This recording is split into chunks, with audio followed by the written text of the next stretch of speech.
been traveling. She's like big traveler, and she's been traveling for 3 months. And she brought me dinner last night. Nice. It's nice to look like a little old lady. It's a great disguise.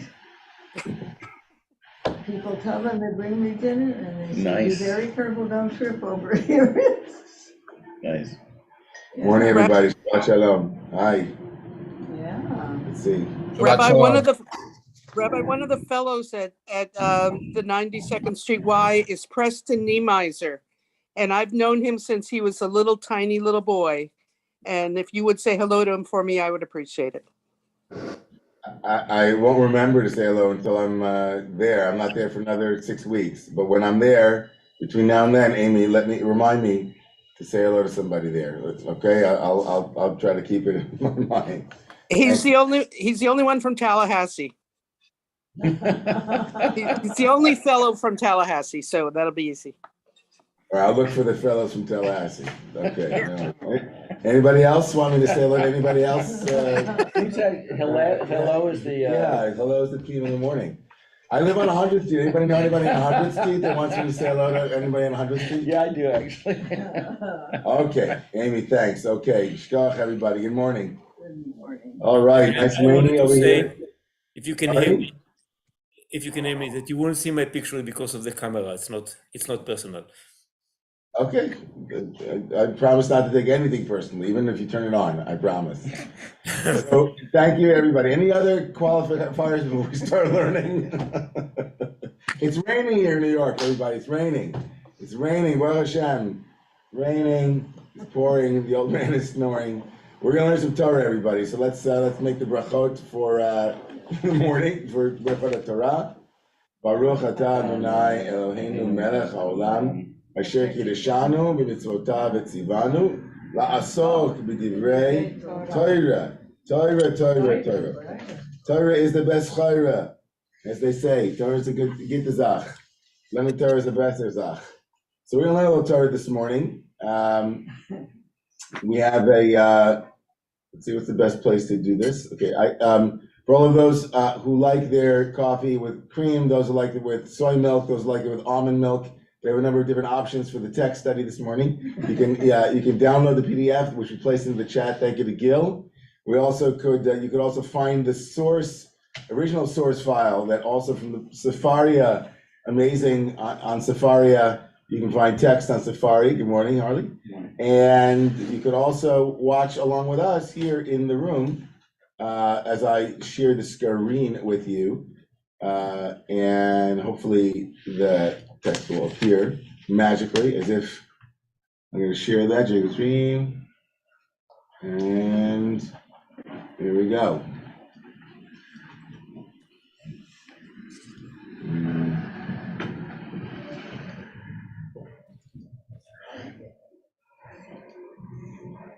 You can all see the screen?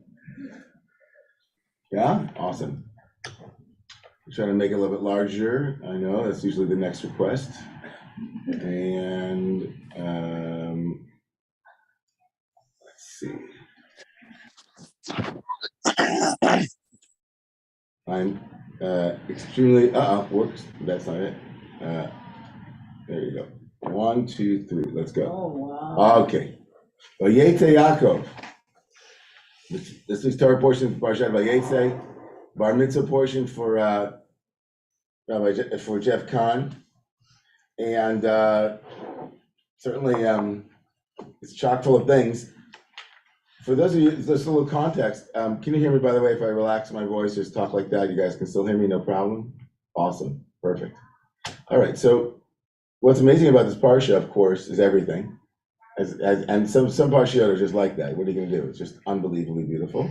It begins with Jacob, who's a fugitive, he's on the run. And as I said last night in my Dvar, the word, no, okay, well, we got it.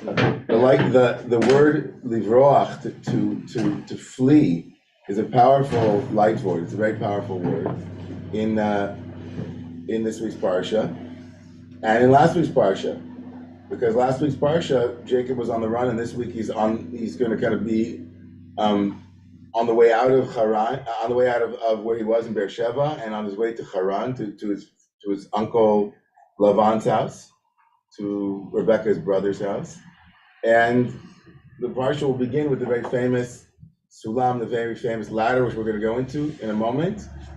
And the place in which the first scene in the parsha will take place will also be on our radar.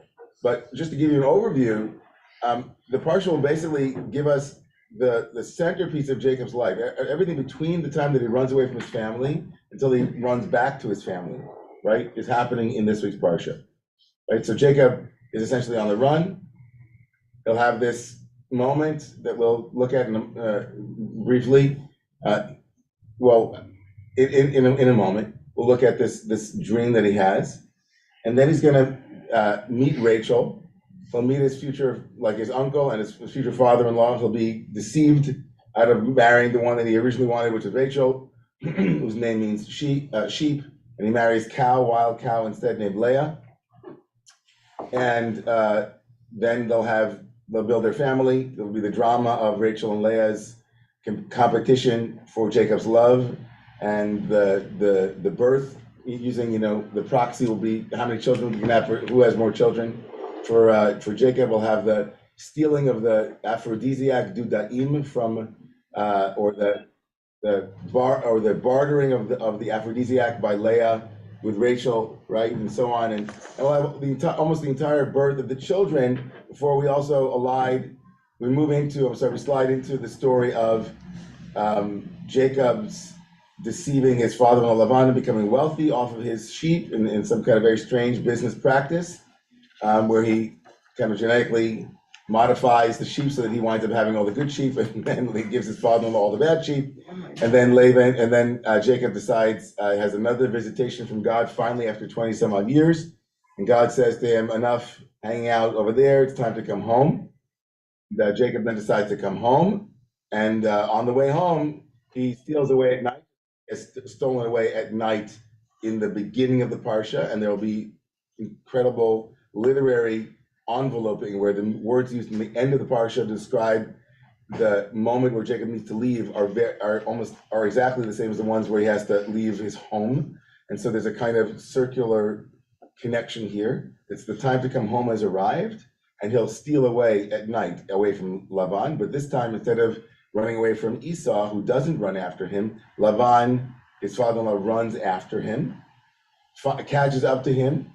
It's a dangerous scene, but Lavan comes because, of course, I forgot to add this, that Rachel has stolen Lavan's house gods, his Trafim, and it's at the end of the Parsha that Jacob and Lavan have a covenant where they decide, essentially, they set up a matzeva, they set up all these rocks as a sign, what's called a gal aid. It'll be a heap that will be an aid. It'll be a witness, or in Aramaic, Yagar Sahaduta, which is actually in the Bible, believe it or not. The Aramaic phrase, name for that place, gal aid, is Yagar Sahaduta. And they create this kind of monument and testimonial to their covenantal relationship, that they will have some version of respect, or whatever, some version of respect. And the parsha ends like it begins, with rocks that have been anointed as a kind of monument. And now the parsha will end this week with Jacob on the road back to Beit El, on the way back to the promise that he makes in the beginning of this parsha to come home, if God will protect him and God will be with him. And so all of that happens in this week's Torah portion. And then it sets the scene for next week, where at the OK Corral, where Esau and Jacob are going to go, wah, wah, wah, wah, wah, wah. So that's coming up. Okay, so that's next week. So here we are. Let's look at this. That's the good, the bad, That's the good, the bad, the ugly. Exactly. It's a lot right. So some kind of spaghetti western music. Okay, awesome. But Yetze Yaakov Be'ersheva, and Jacob leaves Be'ersheva. Vayelech Harana. Jacob leaves. I'm going to read this and highlight some of the points, and then we'll look at the makom and we'll look at the sulam. Vayetze Yaakov Be'ersheva, Vayelech Harana, and Jacob leaves the seven wells, the place called Be'ersheva, and he is on the way to Haran. Now, if you look at the story of Yitzchak, there's no Vayetze Yitzchak. The last person to leave a place and to then go to another place is Abraham in chapter 12 of the book of Genesis. Right. And this leaving, right? He leaves, and it's actually, people ask the question, why do we have to know that he leaves? Just say that he's going to Haran. What does the leaving have to do? Because obviously, it's not easy to leave your home. And it's a big deal that he's leaving the comfort of his home because it sets the scene for what comes next. Immediately in verse 11, Vayifga b'makom, and he came upon a place. Now I should have actually made that little makom there red, and I forgot to color code this is why, So you can see on the screen though, still, that there's color coding. This should have been color coded. So this is the first of 3 mentionings of the word makom in one verse. So Vayifga b'makom, that should be in red. He happens upon a place, Vayal Hashem, and he decides to lie down there. Kivah Hashemesh, for the sun has gone down. Vayikach me'avnei makom, and he takes from the rocks of the makom, of the place. Vayasem mirashotav, and he puts them as his headstone under his head. Vayishkav b'makomahu, and he then lies down in that place. Makom mentioned 3 times. We'll see in a moment that there's a lot of Torah on that. And he dreams. And behold, also in here, this also should have been. I was looking for this fourth. This is I got rid of all my hines. This is the first of 4 hines. V'hinei. He dreams. V'hinei, behold, sulam mutzav. There's some kind of ladder. Something is mutzav, means to be settled, or it's like solidly in the ground, but its head is Magia Shemaima, reaches to the heavens. V'hinei, second V'hinei, Malachei Elohim, the angels of Elohim are Olim v'Yodimbo, are going up and down on the ladder. V'hinei, verse 13, and behold, Adonai Nitzav alav, and God is, the second time the word Nitzav is used, right? Mutzav and Nitzav. The ladder is settled in the ground, and God is now upon him, as it were, whatever it is. Vayomar ani Adonai, and God introduces God's self. I am Adonai, Elohei Abraham Avicha, I am the God of Abraham, your father, V'Elohei Yitzchak, and the God of Isaac. Doesn't mention that Isaac's his father, something there, right? Me and Isaac are not exactly very intimate. Ha'aretz asher ata shochev aleh, lecha etenena. The land that you are lying on, I will give to you, ulezarecha, and to your children. Right. So this sounds a lot like the Abraham's promise in chapter 12. Ayazarecha kafar aretz, and your seed will be like the dust of the earth. Ufaratzta yama v'kedma tzafona v'negba. Right. Ufaratzta,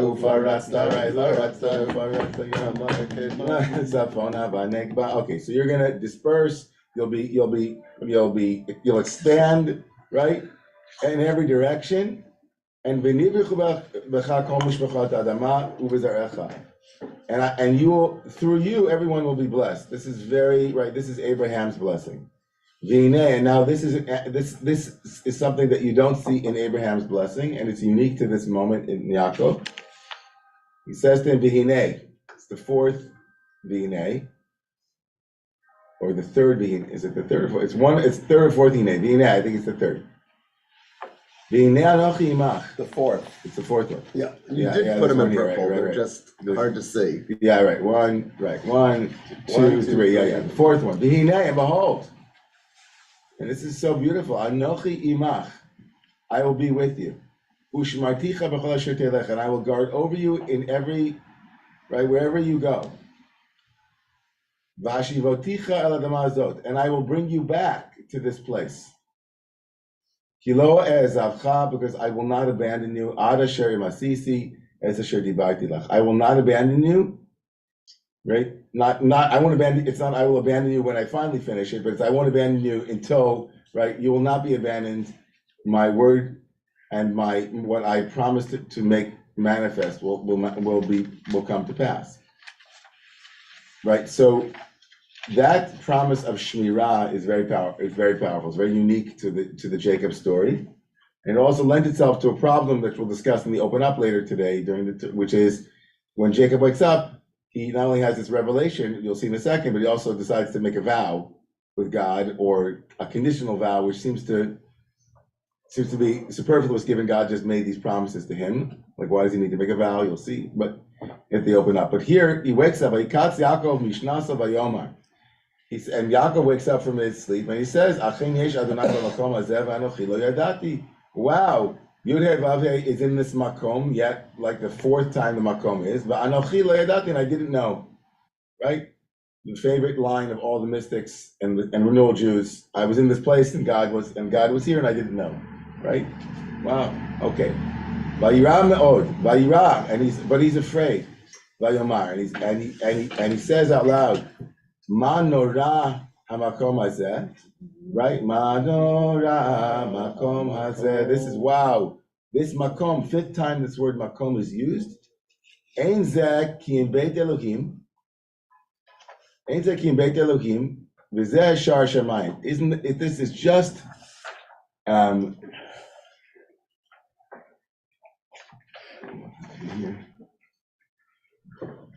It says this must be.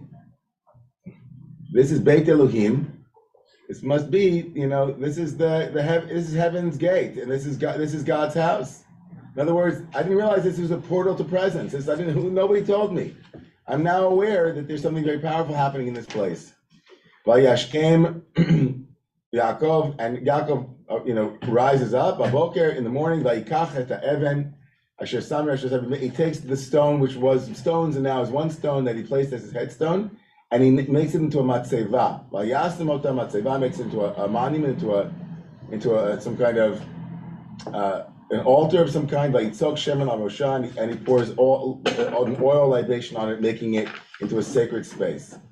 Vayikrat shema makom. This is the sixth time this word hamakom. Ahu beit el. It becomes known as the house of El. And then the Torah has a little gloss. Ulam luz shema ir l'rishonah. It used to be called Luz, but now it's called Beit El. And then this last piece, Vayidar Yaakov neder le'mor yad Elohim imadi ushmarani v'derech hazeh shanochi holech v'natan li lechem lechol u'beged ilbosh. Verse 20, he makes this vow, right? And this neder, if God will be with me, which is funny because he just said he will be with me, v'shavti b'shalom, and brings me back in peace to the house of my father. Very poignant that he mentions his father's house. Vayal Adonai li Elohim, and God will be for me Elohim. This stone that I have placed as a matzeva, as a monument, will become a Beit Elohim, it'll be God's abode. Everything that you give to me, God, I promise, I'll tithe it for you. I promise, I'll give you a tithe. It's very powerful. What's happening in when he arrives at this place? So vayifga b'makom. So it's very clear that there's something very special about this place. This makom is mentioned, 6 times as the place. It's a kind of odd thing to bring presence to. I know that in the rabbinic worldview, makom becomes one of God's names much later on, but already in the text itself, it's like there's something very special about this place. It's not just a random place, right? Otherwise, why would it have to continue to say to us it's a makom? And not only that, the significance of Jacob waking up and saying, this place is amazing. He's not saying it's amazing because I had a dream here, but it's amazing and therefore I had a dream here. Is that true though? Is he being wise in saying that? We'll see. I mean, we don't know. This is conjecture, but according to the tradition, there is a significance to the place. In other words, the place acts as a kind of upaya. The place itself is a kind of skillful means. Mm-hmm. Instead of, I had a dream and therefore this place becomes sacred, but some places already are inviting like a portal to presence. And that, like, at least in the tradition, this is one perspective, is that there was a reason that he had to stop there. Had he been in another place, he wouldn't have had this vision.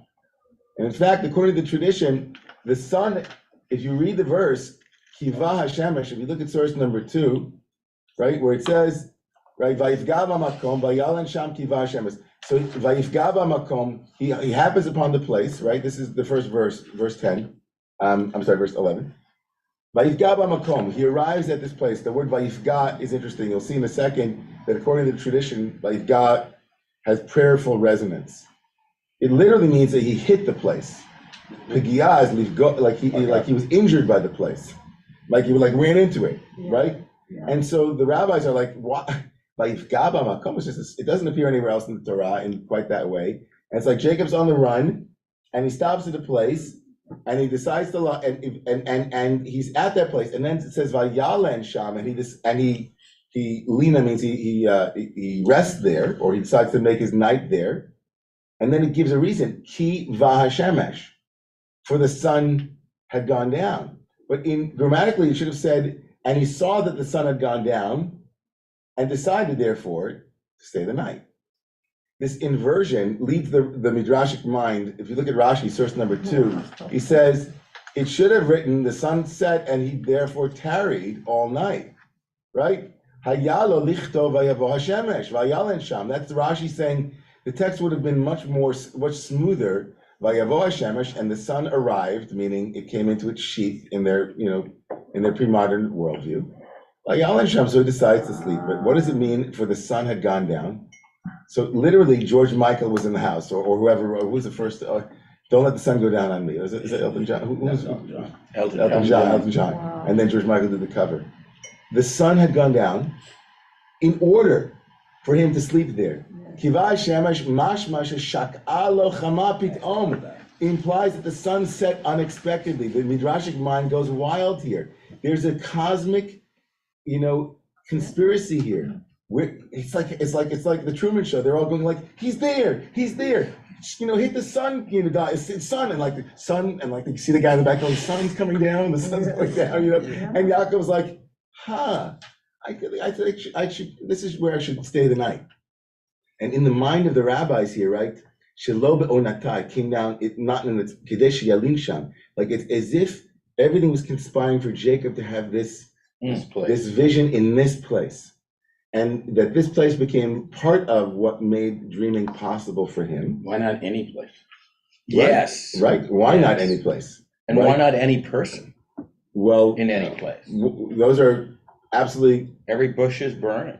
Yeah, but that's an absolutely mystical question. But the question, of course, here is why is Jacob? Are there some places that are more significant than others? And some do. And some people are more prepared, let's say, or more. So in this hero story, and by the way, of course the hero's journey is about every one of us, and Jacob is every one of us, but even in all of our lives, right, he says here, if you look at Rashi's the second source here, number 3, right? Vayifgaba makom, what does Rashi say? Lo yizkir hakasav be'eze makom ela ba makom. Right? The scripture here does not mention which place, but says in the place, bamakom, as if they were referring to an already known entity. It should have said hamakom, where?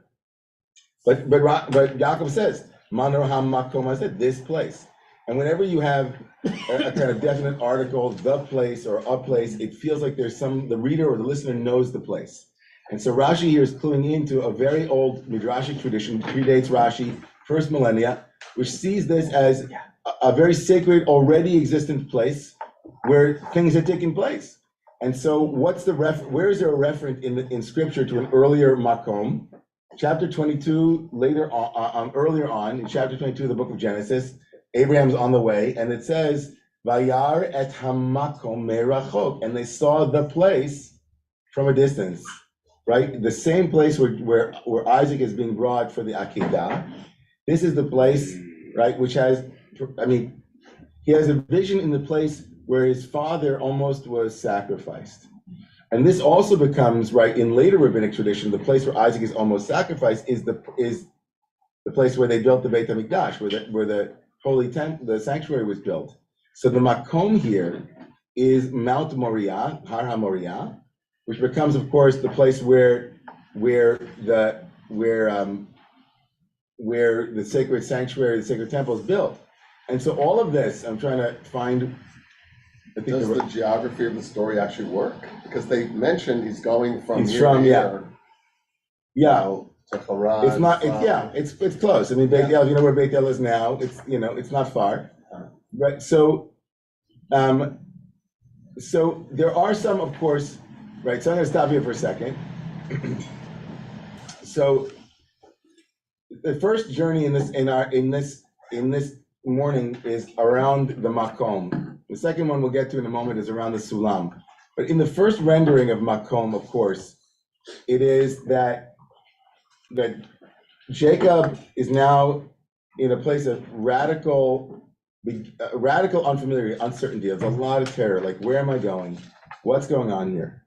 And as a kind of almost like a promissory note that he will be brought back to his home, it's kind of like, I know you're on the run. We know that you're scared. Let's make sure that he stops by this place that has a special significance, right? That is a powerful, a skillful offering to him.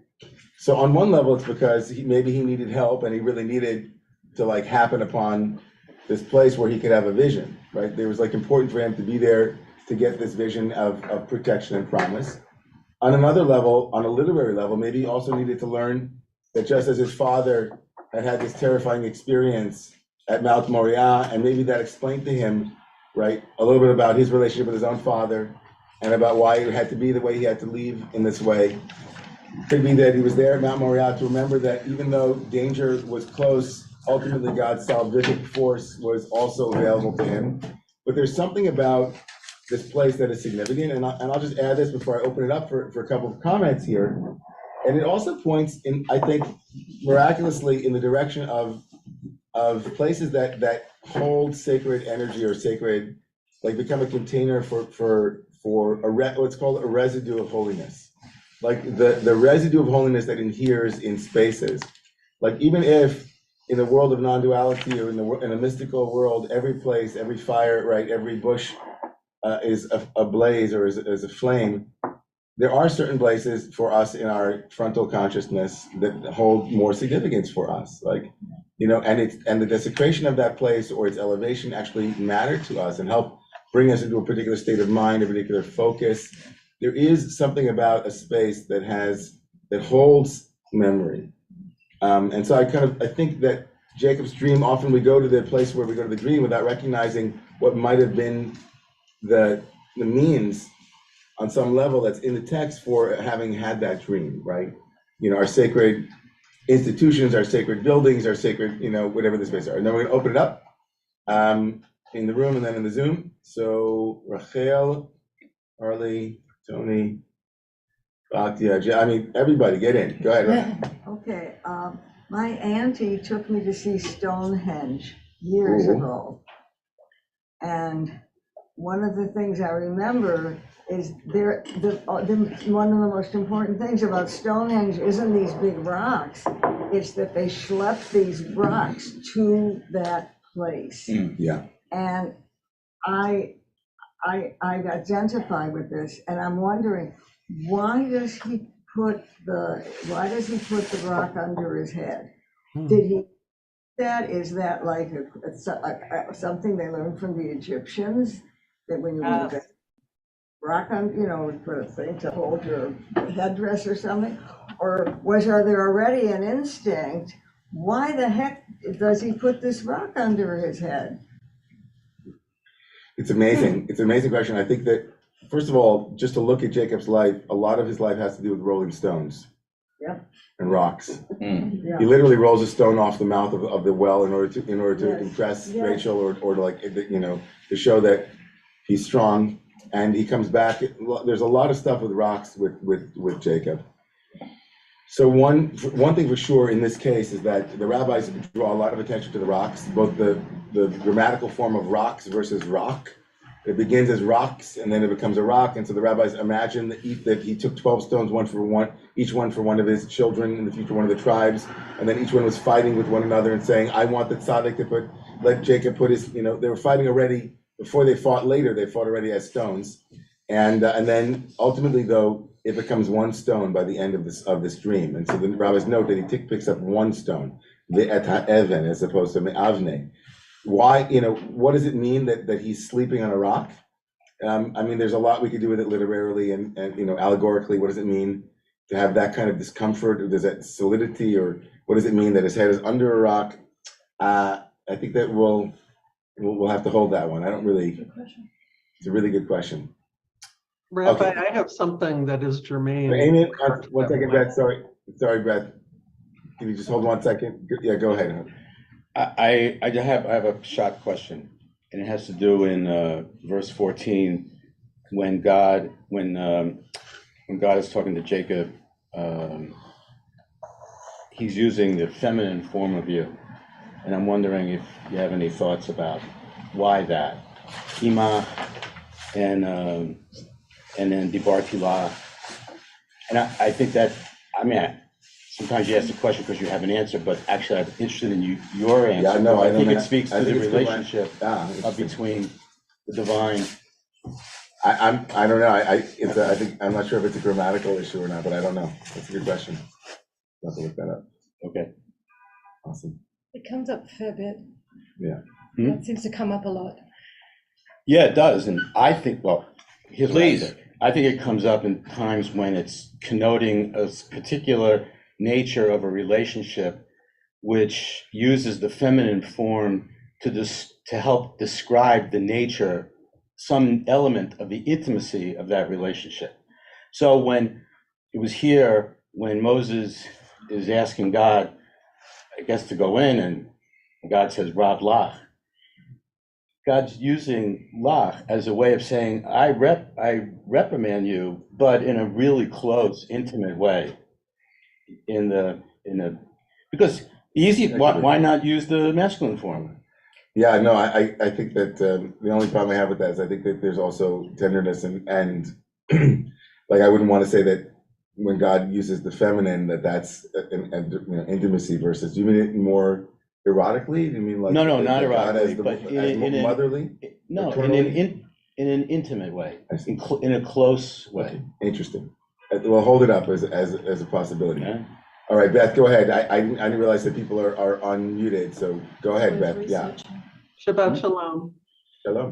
I wanted to share this idea from ancient Egypt, which someone alluded to a moment ago. The Egyptians and other ancient peoples recognized that meteorites came from the heavens. They sometimes called them star rocks. And the Egyptians had a practice of placing their heads on these meteorites in order to induce divine visions. So I would speculate that perhaps this practice was used elsewhere besides Egypt, and that possibly this meteorite, maybe even more so than the place the meteorite was found in, was what induced Jacob's vision. Amazing. Could be. Love it. Meteorites. Yeah. Meteorites and stalactites, and I love it. Could be. Who knows what? It's actually a pretty elegant theory, actually, as to explain Rachel's question. I love it. Yeah, thank you. Wonderful. Okay, a couple more questions, then we're going to go back. We want to talk about the ladder. Yeah, Tony. I wanted to, let's see who's in one more person. Jill, and then we'll come to Tony. Go ahead, Jill. Shabbat Shalom, everybody. Just a quick question. I just saw something really beautiful, but obvious. But I just wanted to mention it. So, when God is, ensuring Jacob that God will be there, I feel like it's similar to our lives in that, God knew that we may not. The only reason why God needs to say that God will be there is if Jacob was feeling that he's not there. So for those people who feel at times that God is not there, God kind of gave this assurance knowing that it's kind of baked in. Yeah, that's good. I think that, listen, you don't have to tell someone not to be afraid in the Torah unless they're afraid. Yeah. And there's no need for some kind of divine assurance unless Jacob is decidedly nervous. He's the first, Isaac doesn't leave the land, and Jacob is, and it's not a good thing to leave the land in the Bible. It's kind of like leaving your space, leaving your place, and this becomes a powerful reminder to Jacob. God doesn't appear to Jacob again for 20 years, according to the tradition, and this had to hold him as he went through the trials and tribulations of his maturation. And there's certainly many dark nights. You know, the rabbis, I said, the word vayifga, I said I was going to get back to it. The word vayifga, that the place hit him. The rabbis say, Ein pigia ela lashon tefillah, that there's a place in other parts of the Torah where the word vayifga, which means to hit something or to be touched by it, also has the form of entreaty or prayer. And from this moment, the rabbis say Jacob is the one who is mitaken tefillat arvit. He's the one who brings evening prayer into existence. And so there's a certain quality of Jacob that's almost all about the night. Everything that happens in Jacob's life happens in the night. He runs away by night. He's, according to the Midrash, like he's deceived by Laban at night, like he has Rachel switched, Leah switches for Rachel at night. And he wrestles with this mysterious Ish next week in the nighttime. Right? And so a lot of things happen to Jacob at night. And so he becomes associated with the quality of emunah, of faith. Right? Jacob becomes associated with faith. And we're not sure if he had it or if God had to give it to him. Right? But Jacob embodies a kind of the ability to stay present even when circumstances are very difficult, or to come back to presence, or to learn how to change and morph through his faith. Becomes a pillar of faith in our tradition is Jacob. This tefillah's ma'ariv also. Right, which I said. Thank you. Thank you for that. I appreciate that. I actually, there's too much left on the sheet, and I know I love you guys, but I wanted to do a little sulam mutzav arza business, a little stuff with the sulam. So if we look back at the sulam, which is in his dream, right? There's an allusion to the sulam, an old notion that the sulam, the ladder, right, which is right. If you look here in the dictionary, the number of different. It's the only time the word for ladder appears in the Torah is here. It's oddly, it can also be a ramp. It might be connected to the word sal, which means basket, right? Depending on how you what your three-letter roots or two-letter roots. It's really amazing. It's kind of like it very much means something that is. When we think of upaya, skillful means it's a ladder or a raft or something that brings you from one place to another. And he sees a sulam, a bridge, something, right? And there's an old tradition that says that the numerical value of the word sulam is the same as Sinai. And so that what he saw in the dream was essentially like a preview of Mount Sinai. This is from the Radak. It's earlier than Rab David Kinchli. So he's having some kind of download of he's having revelation. He's having a Sinai moment. But I think a little bit more, I think personally, this is where my friend Joey Weisenberg pointed this out, and it's really beautiful. That in modern Hebrew, the word sulam means both ladder, but also it can mean a musical scale. That's awesome. And so I thought, and he has a beautiful, look at some of these teachings about how to imagine a ladder, what might bring us to heaven, right? What might bring us to heaven? And so this notion that a sulam, that music is a sulam, or that musical scales, and that what he was in some way, the dream was a dream that was a kind of, for all of us, as Tony was saying, like how do we arrive at heaven's door, at heaven's gate? So we sing this on the source number 9 is a song that we sing on Yom Kippur in Ma'ariv, in the evening prayer of all things, right? Very Jacob, like Jacob-esque. Ya'aleh tachanunenu ad me'erev yavo shavotenu miboker v'ya'er rinunenu ad arev, right? That this notion, may our prayers be on the ladder, right, that reaches to heaven. And so one of the ways that we bring ourselves to heaven in this rendering of Sulam is that we use music as its own ladder to heaven. One possible interpretation of ladder this morning. So if you look here at Rav Nachman of Breslov says something beautiful. Tov la'adam la'argil et atzmo shilcha lachyot et atzmo me'ez nigun ki nigun hu davar gadol v'gavo ma'od, in source 10. Rav Nachman of Breslov said it's good for a person to accustom themselves to singing a nigun, like a melody of some kind, because nigun is a powerful and mighty tool that has the great strength to awaken a person and point their heart towards the one. And even one who doesn't know how to play music or sing out loud can sing to themselves and through that revive themselves. For the lift of a nigun cannot be measured. Ma'alat hanigun ein l'sha'er.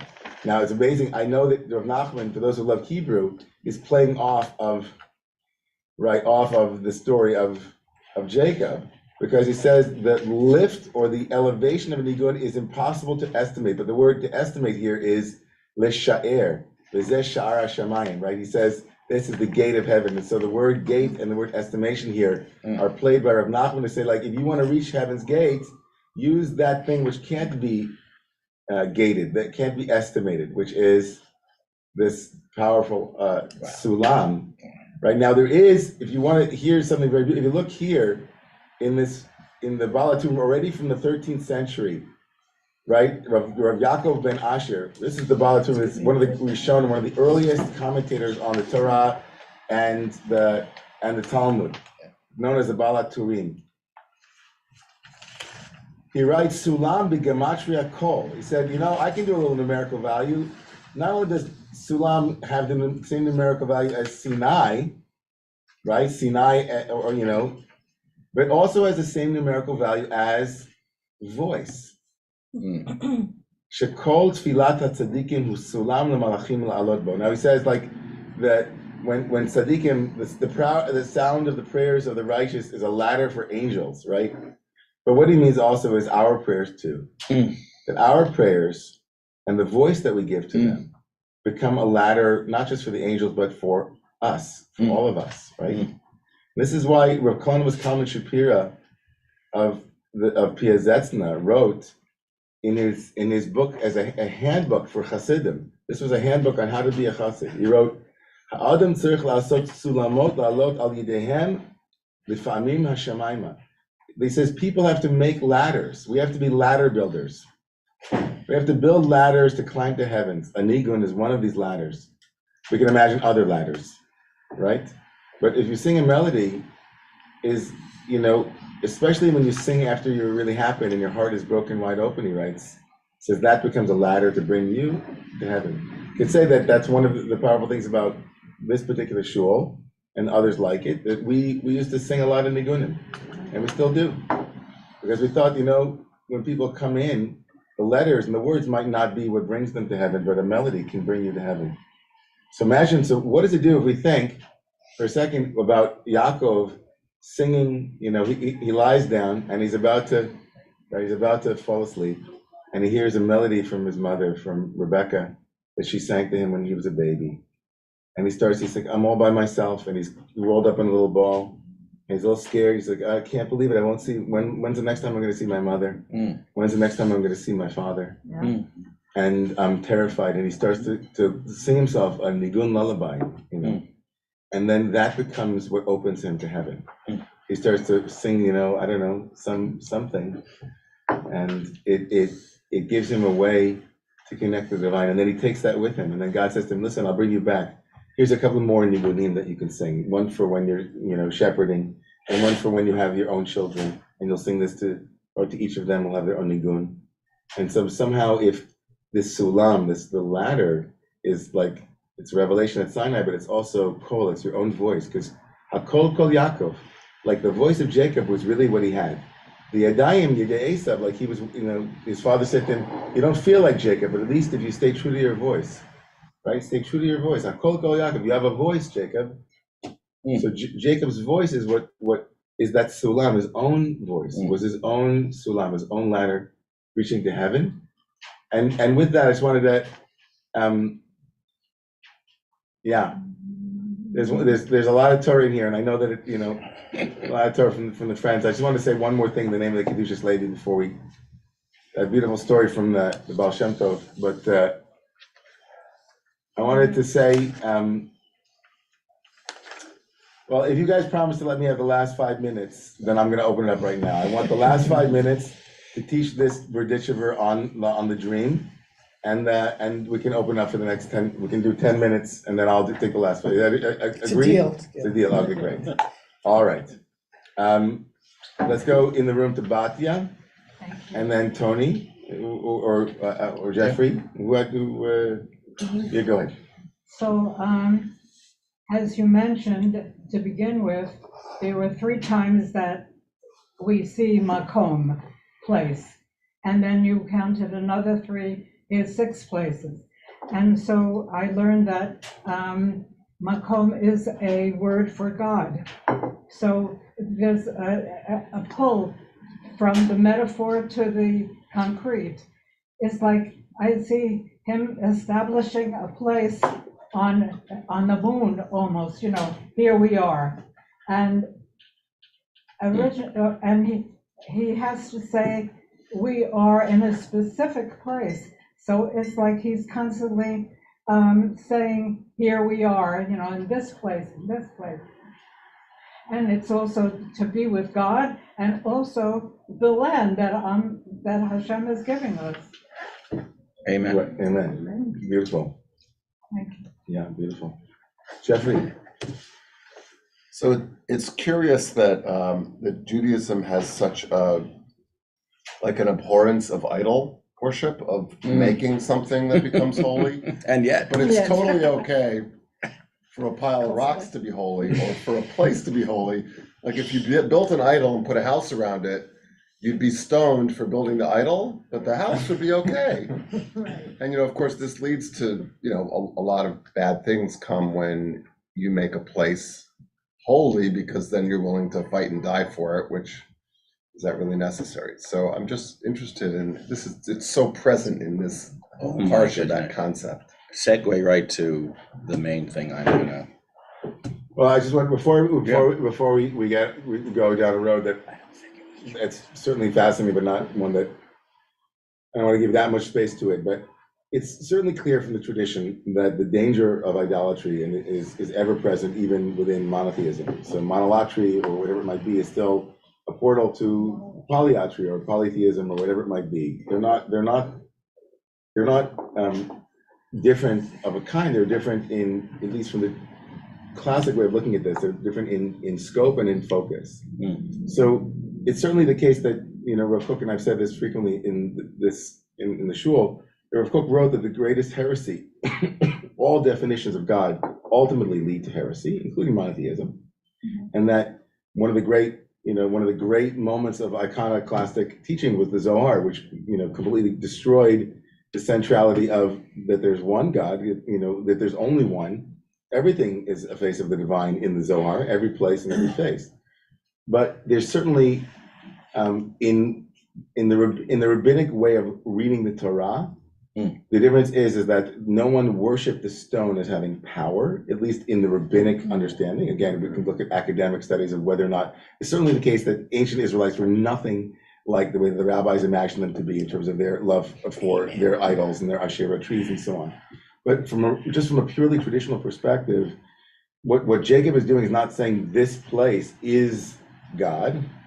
He's saying it's a portal to God. And not saying these stones are God, but these are means, but sacred means towards that end. And again, but that might or might not be academically, accurate, historically accurate. And certainly there are people like, Yeshaya Leibowitz, the great,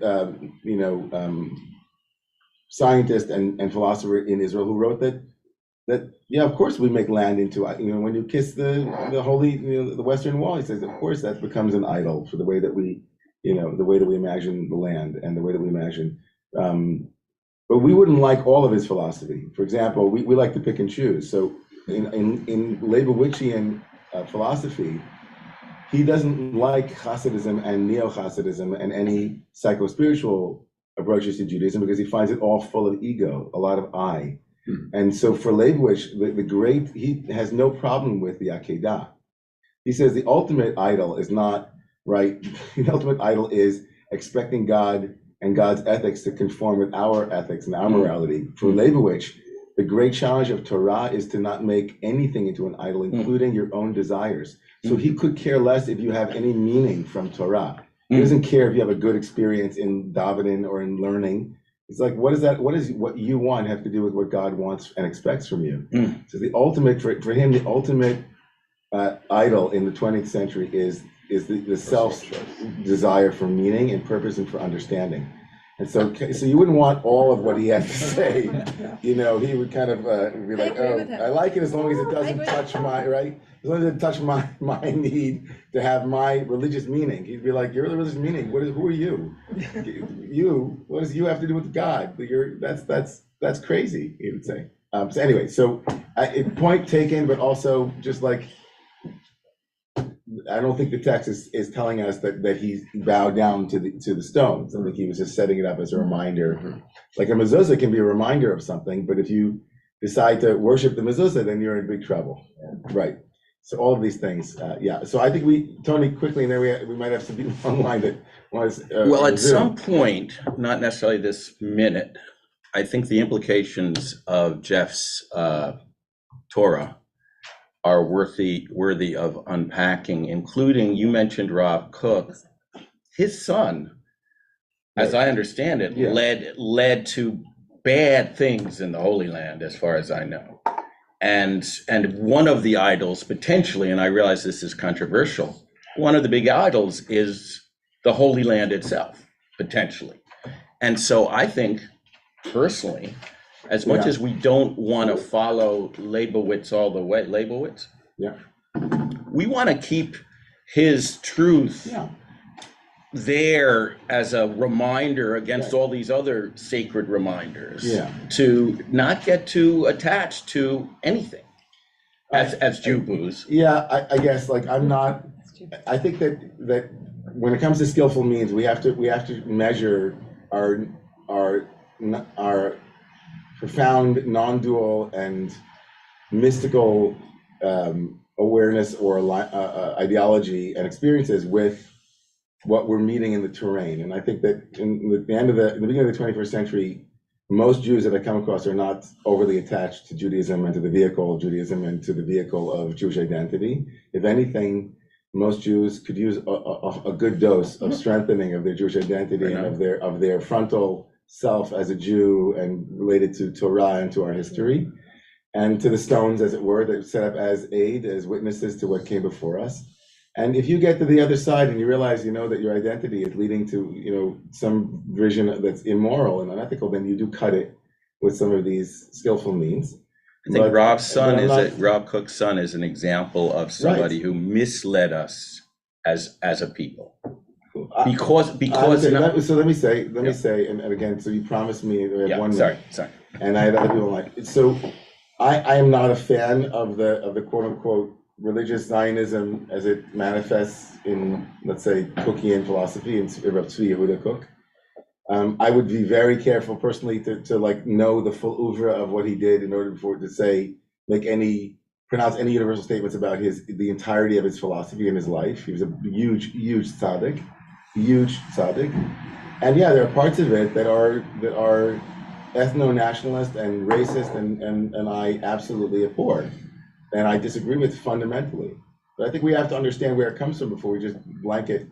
And by the way, like, let's also be careful when we start to talk about, how we make the land sacred. We usually reserve our condemnation for our own, but we reserve the right to honor that impulse in others. So we'll like raise up other nationalisms and other people who have, a real attachment to the land. We'll say, oh, it's indigenous, right? What do we like if we can't honor the impulse to land, like if we have land acknowledgement, right? Everybody, when we start meetings, we acknowledge the land that we're on here, which is and everywhere. Great. So we're making a claim as Jews that we're indigenous to that piece of land, all of it.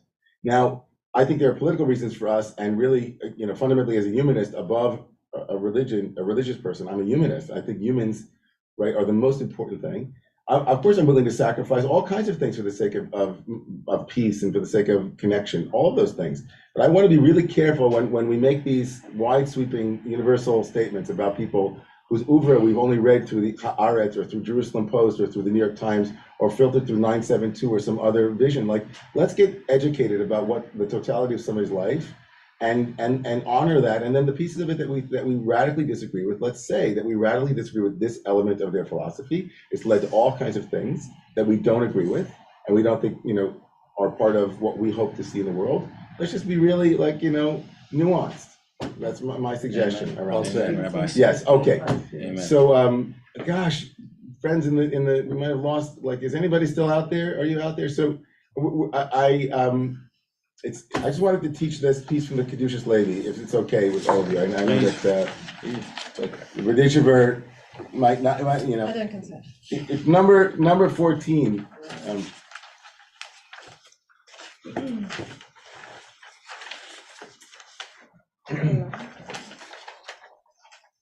Vayachalom minei sulam. Everybody see where I am? Number 14. And he had a dream. This is so Hasidic. It's like so beautiful. The British, this is, you know, Evelyn, we love you, we miss you. Arnie, we miss you. Yitzchak Buxton, we miss you. He says, "The Adam b'tchilas avodaso mitzalahi libo b'kirbo b'choshvo she'al yidei misnagim she'al yado misnagim kol olamos elyonim." This is so what we were just talking about. In the beginning of a person's career, it means like, so it's a funny translation. Whoever translated this has to be retranslated. It's just like, this is not a Hasidic translator.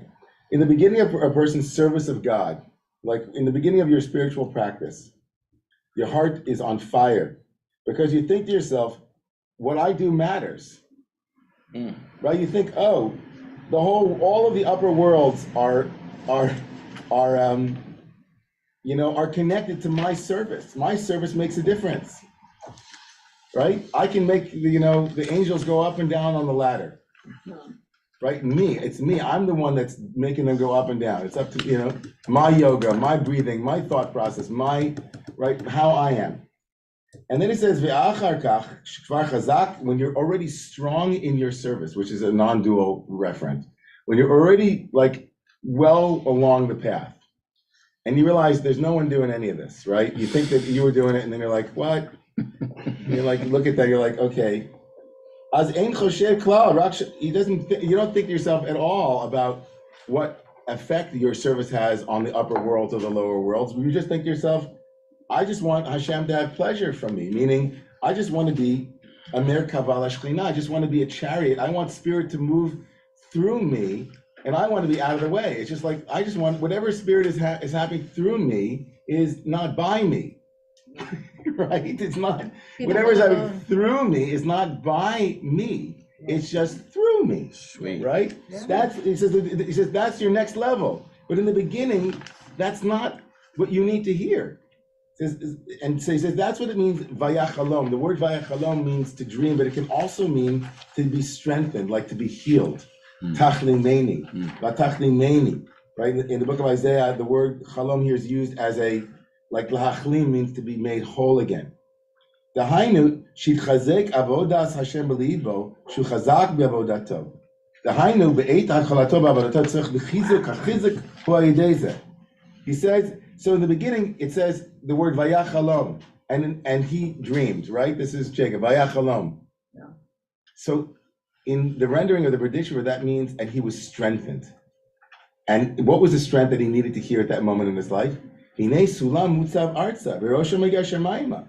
He says, like in the beginning of your service, you need the strength. The chalom here means to strengthen, that you are the one that makes the ladder go from earth to heaven. That's what you need to hear, Jacob. Jacob, everything you're going to do is going to be by you.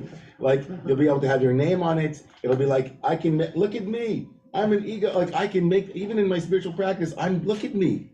I'm Sandra D. Like, I'm amazing, right? Yeah. And then he says, what's the remainder? Right?